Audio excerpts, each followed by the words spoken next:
Okay, so what in the world does some ancient Greek philosopher have to do with a $100 million podcast deal? Well, as it turns out, pretty much everything. Today we're diving deep into the playbook of Alex Cooper, the absolute powerhouse behind Call Her Daddy, and we're going to break down exactly how she built a modern media empire. And trust me, the secret sauce starts over 2,000 years ago. Just picture this for a second. Alexander the Great, basically the most powerful man on the planet, walks up to this philosopher named Diogenes. Diogenes is just kind of sifting through a pile of human bones.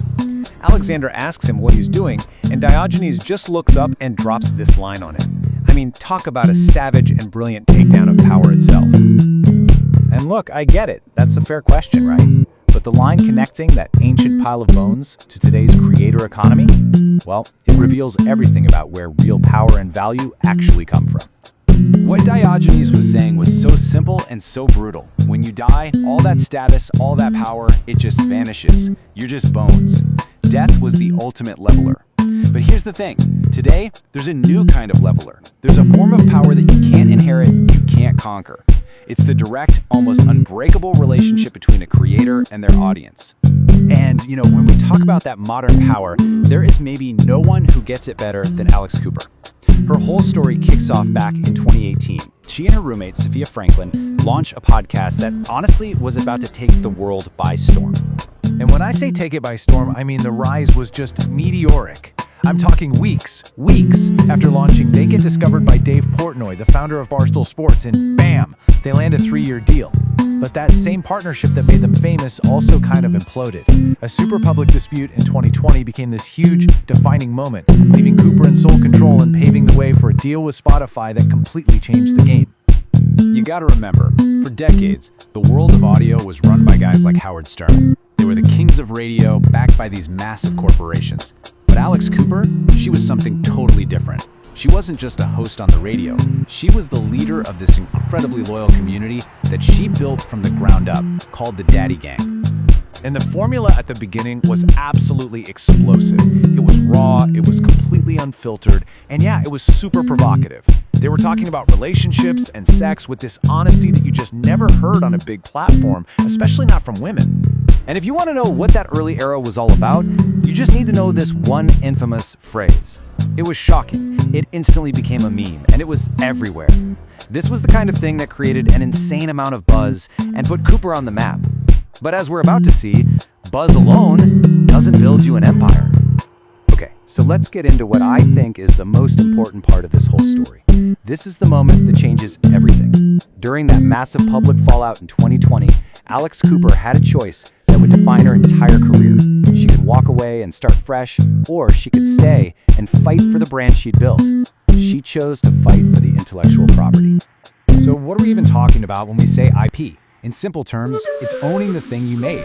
For Call Her Daddy, it wasn't just the audio files. It was the name, the logo, the merch designs, that whole back catalog of episodes. It was the soul of the brand. This is just incredible.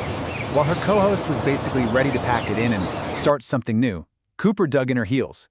She saw the long-term value in what they had already created. She told Portnoy she would literally do whatever it took to get ownership of that IP. It was a massive bet on herself. And was that fight worth it? Oh yeah, the payoff was just insane. After she got ownership and kept the show going by herself, Cooper signed her first exclusive deal with Spotify, and the reported value was $60 million. A deal that, let's be honest, would never have happened if she didn't own the brand. But here's the really smart part. Owning the IP wasn't just about cashing a huge check. It was about having control. It gave her the freedom to let the show grow up, right as she and her audience were starting to grow up too. And what she did next is like a textbook example of what we call empathy marketing. It's basically this. Instead of just shouting your message at people, you actually listen. You try to understand what they're going through, what they're feeling, and you connect with them on that level. And Cooper got this instinctively. She saw that the same audience that was laughing at all the salacious stories was now getting older. Their worries were shifting to things like mental health and vulnerability. She knew it was a huge risk, but she also knew she had to grow with them. And the proof is right there in the guest list, right? The show totally transformed. It went from being about scandalous stories to being a must-stop destination for A-list celebs who wanted to have real, deep conversations conversations. We're talking about cultural icons here. Jane Fonda, Miley Cyrus, RuPaul, I mean, come on. And that's the key right there. She didn't just switch topics. She became a mirror for her audience's own emotional journey. By showing them she got it, that she understood their new challenges, she made that bond with them even stronger. So when you put all of this together, the buzz, the fight for the IP, the evolution, you realize Alex Cooper isn't just a podcaster anymore. She's in a whole different league. She is literally redefining what a media mogul even looks like in this century. I mean, just look at these numbers. With her latest move to SiriusXM, we're talking about deals in the same ballpark as the biggest names in the history of the business. Joe Rogan, Howard Stern. This isn't just big for a female podcaster. This is top of the entire industry, period. But what I love is what she says herself. She's not trying to be them. She's not playing their game. She's building something totally new, on a model that's not based on some big radio network, but on a direct, personal, and always evolving relationship with her community. So what's the big takeaway from the Alex Cooper playbook? What can we all learn from this? Well, it's a huge lesson in the new economics of media, where being authentic has somehow become the most valuable currency you can have.